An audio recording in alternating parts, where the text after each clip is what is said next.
किंवा खासदारकीचं इलेक्शन संपल्यानंतर मी कांद्याच्या बाबतीत, दुधाच्या बाबतीमध्ये, सोयाबीनच्या बाबतीमध्ये या सर्व शेतकरी उत्पादकच्या दृष्टिकोनातून आंदोलन करण्यात येईल. त्याच्या बाबतीत आपण न्याय मिळवण्यासाठी अधिकारी कार्यालयासमोर बसणार आहोत. त्या दृष्टिकोनातून त्यांनी आज हा दिवस, आज जवळजवळ महिना झाला, महिन्यानंतर त्यांनी आज तो दिवस उजाडला आहे.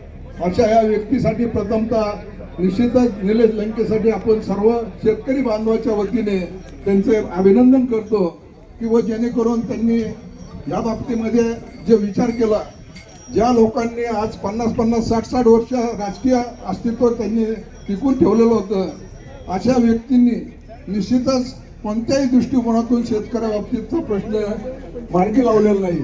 अशा ह्या व्यक्ती निश्चितच त्यांनी या बाबतीमध्ये आज निवडून आल्यानंतर, खासदार झाल्यानंतर त्यांनी हा प्रश्न त्यांच्या हाती घेतलेला आहे.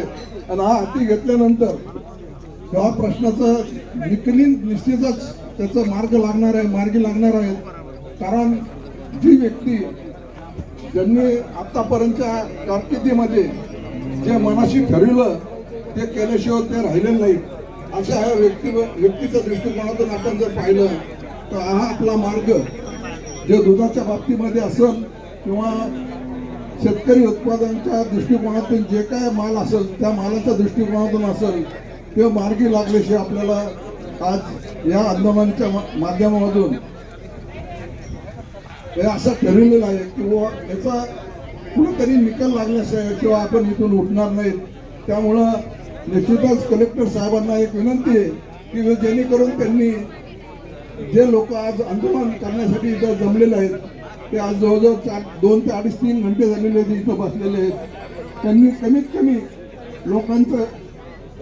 लोकांच्या दृष्टिकोनातून जर विचार केला तर त्यांनी बाहेर येऊन कमीत कमी निवेदन स्वीकारावं किंवा त्याचा मार्ग काय निघेल त्या दृष्टिकोनातून त्यांनी प्रयत्न करावं.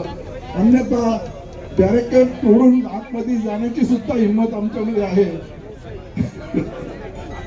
जेणेकरून या गोष्टीसाठी आपण उपकृत करू नये अशी मी त्यांना विनंती करतो.